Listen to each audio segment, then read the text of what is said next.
Il est avéré maintenant, depuis des années, même par les Nations Unies, que le gouvernement rwandais soutient les rebelles du M23, des rebelles qui sèment la terreur, la mort en République démocratique du Congo, notamment à l'Est, où ce conflit a déjà fait des millions de morts. Nous savons donc toute la responsabilité du gouvernement rwandais. Et alors, que fait l'Union européenne, que font les pays européens? On s'attendrait à des sanctions. C'est la réponse que l'Union européenne a souvent quand on voit ce genre d'action de la part d'un pays contre un autre.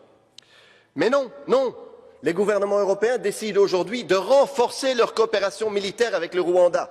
La France, notamment, annonce un renforcement de sa coopération militaire. L'Union européenne va donner 20 millions au Rwanda pour sa participation au Mozambique. Et les États-Unis, vous le savez, depuis longtemps, sont un partenaire très important du Rwanda.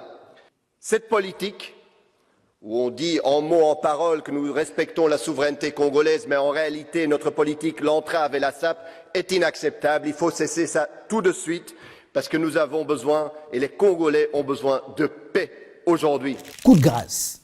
La France qui avait renforcé ses relations avec Kigali, qui était devenu l'un de ses principaux soutiens, qui montrait le régime presque un modèle allant jusqu'à reconduire Louis Mushikiwabo à la tête de la francophonie, le lâche à son tour. Elle invite très clairement à cesser son soutien au groupe terroriste M23. Elle vote pour les sanctions au Conseil de sécurité des Nations Unies. Elle est en faveur d'une disposition qui répare une injustice criarde qui empêchait à la RDC d'acheter des armes pour se défendre contre les groupes armés qui l'attaquaient.